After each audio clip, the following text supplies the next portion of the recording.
E, Paulo, os grandes meios de comunicação, né, a velha mídia, cobraram do presidente Bolsonaro uma manifestação contundente contra a Rússia. Isso deixou o povo um pouco com o pé atrás, porque é a mesma mídia do lockdown, do fica em casa, pró-Lula, que está por trás dessa pressão. Olha só, a mídia é o maior inimigo que o povo tem hoje em dia. Não existe nenhum inimigo maior. Você que está me assistindo em casa, você não tem nenhum inimigo maior do que a mídia. A mídia, como existe atualmente, precisa ser completamente destruída. Eles não são mais uma mídia. Mas você é conservador. Primeiro que eu não. Esse negócio de conservador, vocês estão dizendo que sou. Mas a mídia, essa mídia que existe, hoje ela é um inimigo do povo. O jornalismo profissional morreu, ele se tornou uma máquina de militância política. Algo novo precisa surgir no lugar, porque essa estrutura apodreceu. De novo, é o módulo 5 do meu curso, eu mostro como essa estrutura se construiu, como que o jornalismo respeitável e objetivo se construiu, veio dos Estados Unidos, só para você saber, e como que ele apodreceu no século XXI. E por que ele apodreceu. Então, assim, não acreditem em nada que vocês virem na mídia, nada. O objetivo hoje dos veículos é a agenda ideológica. Então, assim, se você quer saber se a mídia quer uma postura com a Ucrânia, eles não querem nada. A mídia brasileira só tem um objetivo: desgastar o presidente Bolsonaro. Esse é o objetivo da mídia brasileira. Só existe esse objetivo. Então, se o Bolsonaro estivesse fazendo uma declaração forte de condenação da Rússia, a mídia brasileira está dizendo que é um absurdo, que está colocando os interesses, que isso não é pragmatismo, que está colocando os interesses brasileiros em segundo lugar. Então, assim, na mídia é só isso, tá? Eu já expliquei para vocês. Você quer saber o que a mídia pensa? A mídia brasileira só defende uma coisa: o Bolsonaro precisa sair de lá. Eles são os verdadeiros bolsonaristas. Porque o que eu penso é zero influenciado pela postura do presidente Bolsonaro. Agora, então eu não sou bolsonarista. Eu defendo as mesmas coisas. O Bolsonaro defende umas coisas parecidas. Quando ele defende errado, eu digo, eu acho que o Bolsonaro. Ou errado, ou diferente de mim, eu digo, olha, eu acho que ele está errado, por isso, por aquilo. Algumas pessoas ficam chateadas, porque eu não sou hashtag Bolsonaro 2022 fechado com Bolsonaro. Eu simplesmente voto no Bolsonaro porque ele é o candidato e defendo o Bolsonaro, o presidente Bolsonaro, porque ele é o candidato que melhor representa as minhas ideias.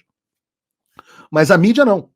A mídia só pensa em uma coisa: se o Bolsonaro concorda com algo, este algo é errado, eu preciso discordar para poder desgastá-lo, para que ele não continue no poder. Era igual com o presidente Trump, ao ponto. Vocês não sabem, mas sabe por que o mundo odeia cloroquina? Eu não sei se cloroquina funciona ou não, tá? Sabe por que o mundo odeia cloroquina? Porque o Donald Trump falou sobre cloroquina e falou que era uma possível alternativa no início da pandemia. Só por isso, porque a mídia, como ela é um agente político hoje em dia, e um inimigo da vontade popular, ela simplesmente age antagonizando quem que ela quer tirar. É só isso, não tem mais nada além disso. Tá? Agora, esse ponto, se a gente quiser ter discussão de adulto, existe uma boa discussão, uma discussão válida. Eu tive ontem com o ministro Ernesto Araújo, que tem se tornado muito crítico do presidente Bolsonaro, mas ainda assim é uma pessoa brilhante, que tem muita coisa interessante a dizer, ao ponto do presidente Bolsonaro ter confiado a ele a política externa brasileira do Brasil durante 2 anos. Ele diz o seguinte: não, o Brasil defende princípios e valores nas suas relações internacionais. Esses princípios estão sendo violados pela Rússia. Então, portanto, nós deveríamos ter sim uma postura de condenação mais dura em relação à Rússia. Não é a postura que eu defendo, mas essa é uma tese que tem um fundamento. A América enfraquecida. Pânico, escassez, opressão, crise. A América e o mundo estão um caos e você precisa entender por quê. Faça sua pré-inscrição agora, clicando no primeiro link na descrição ou acessando www.fimdaamerica.com. E o outro ponto dessa. E aí a vida é assim, a vida tem discussões que são complexas, coisas que não tem resposta. Todo mundo, hoje em dia, todo mundo na internet é cheio de certeza. Todo mundo é cheio de certeza. Todo mundo sabe o que tem que fazer. Isso é uma loucura, isso é um sinal de loucura. Porque o brasileiro, ele achava que ele conseguia escalar a seleção. Isso, beleza, já é uma coisa bastante difícil. Hoje, ele acha que ele consegue ditar o que é a política externa. As pessoas têm opinião sobre tudo, sobre coisas que... Ninguém nem sabe o que é a Ucrânia, ninguém sabe nenhuma região da Ucrânia, ninguém sabe nada sobre o conflito internacional, mas todo mundo tem opinião formada. E muita gente tem uma opinião formada pró-Bolsonaro, porque a opinião é pró-Bolsonaro, e anti-Bolsonaro, porque a opinião é anti-Bolsonaro. Então fica todo mundo num clubismo, uma discussão que não vale nada. Agora, no mundo real complexo, o ponto que o ministro Ernesto Araújo defendeu é um bom ponto, E o ponto que eu defendo, que o Brasil deve ter uma postura neutra neste conflito, embora condene os princípios da invasão russa, sem condenar e sem criar um conflito com a Rússia, porque o Brasil não vai influenciar em nada este conflito e vai gerar uma situação que só vai trazer problemas para nós brasileiros. Ora, haja vista o Japão, que resolveu entrar no conflito, Toyota já teve fábrica hackeada, porque há retaliação. Então, esse também é um ponto de vista, tanto que é o meu ponto de vista, é o que eu acho que deveria ser feito, e eu me manifestei antes do presidente Bolsonaro. Eu acho um equívoco do presidente, se ele parece, e eu não estou muito certo disso, talvez seja distorção da mídia, mas parece que certas posturas do presidente estão soando pró-Rússia. Isso é um erro. Isso é um erro. As pessoas na internet que estão hoje, tem muito conservador batendo palma para a Rússia, vocês estão equivocados. A Rússia é rainha em desinformação. Não acreditem nas informações que vocês recebem a respeito da Rússia. Essa é a profissão. Os caras são os melhores do mundo nisso. E eu não sei se o presidente está caindo em desinformação russa, etc.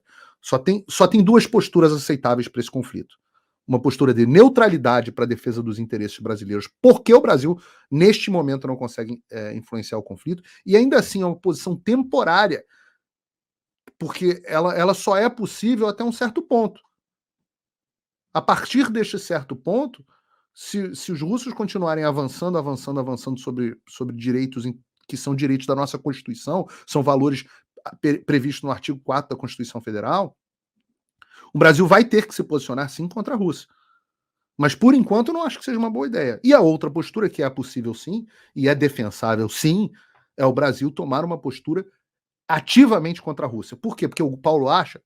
Não, porque está na nossa Constituição Federal como princípios que regem as relações internacionais do Brasil. E todo mundo deve respeitar a Constituição. Uma postura pró-Rússia é absolutamente inaceitável.